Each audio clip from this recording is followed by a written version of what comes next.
Salut, c'est encore moi, Jade Thomas.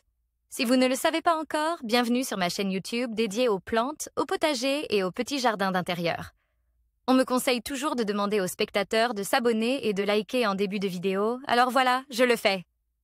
N'hésitez pas à me soutenir. Bonjour à tous.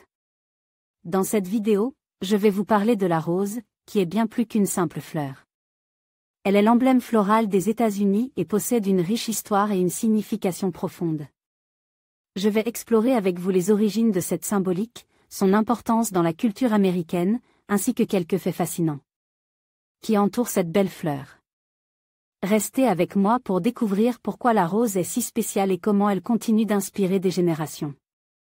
Par Larry Hodgson, 4 juillet 2018. La rose, l'emblème floral des États-Unis.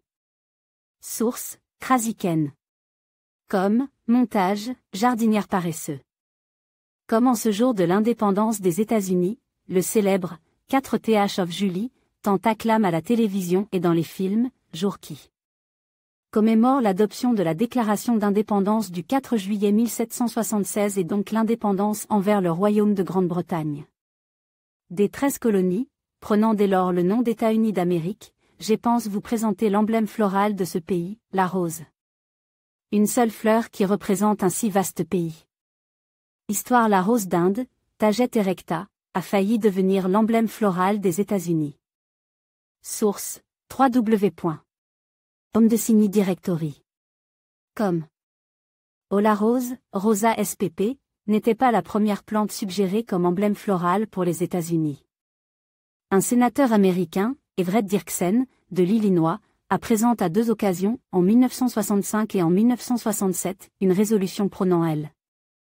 Adoption de la rose d'Inde, Taget erecta, comme fleur nationale, mais n'a pas connu de succès, peut-être parce que, mais c'est seulement mon opinion, la rose d'Inde sent si mauvais et qui veut d'un emblème floral qui pue? La rose vraie a eu plus de veines, et est nettement plus délicieusement parfumée. Le 20 novembre 1986, la résolution 5574 désignant la rose comme l'emblème floral national américain a été signée par le président Ronald Reagan.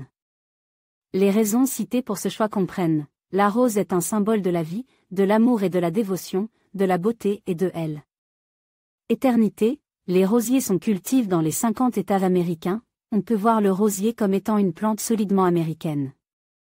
Car on trouve des fossiles de rosiers aux États-Unis qui datent de plusieurs millions d'années, plusieurs prétendent que le rosier Mary Washington aurait été hybride par George Washington et nomme en l'honneur de sa mère.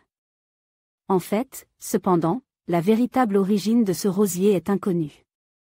Source, À Reverence for Rose. Le premier président, George Washington, cultivait et hybridait des rosiers. La Maison-Blanche possède une magnifique roseraie. On trouve des roses partout dans l'art, la musique et la littérature.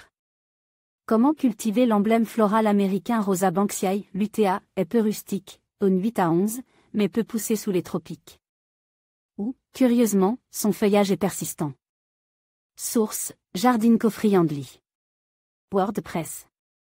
Comme il y a plus de 150 espèces de rosiers trouvées un peu partout dans l'hémisphère nord et aussi quelques 35 000 cultivars, soit des variétés développées par les humains.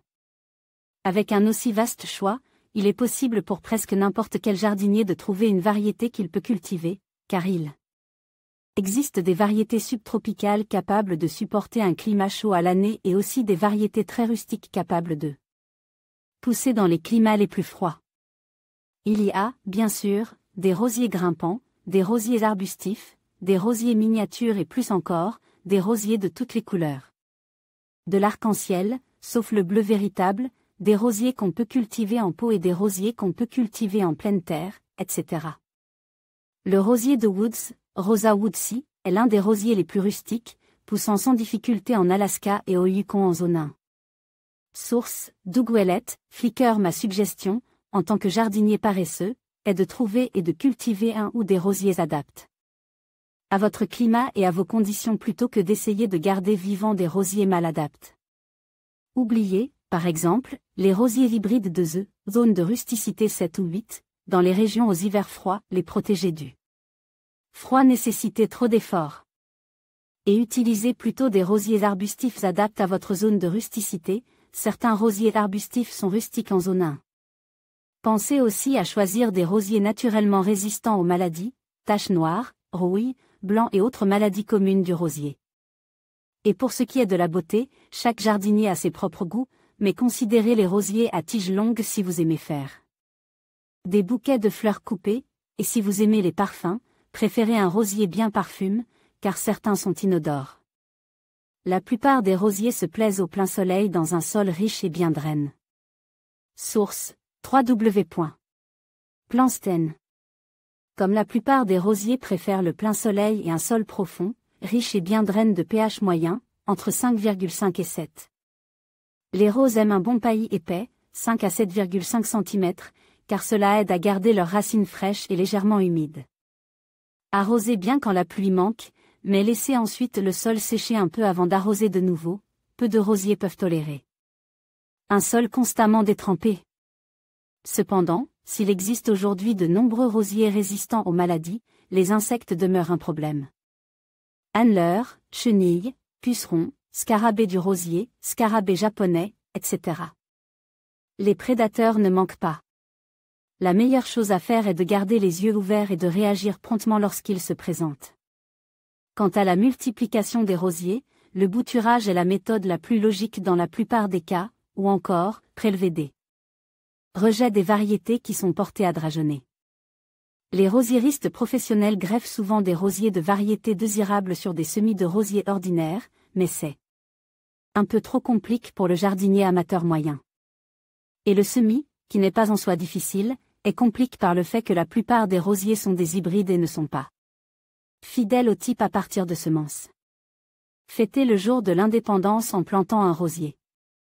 Source: Bayarea-Bagirl, ou pourquoi ne pas célébrer le jour de l'indépendance des États-Unis non pas avec des feux d'artifice, mais en plantant un beau rosier? L'effet sera beaucoup plus durable. Nos partenaires locaux.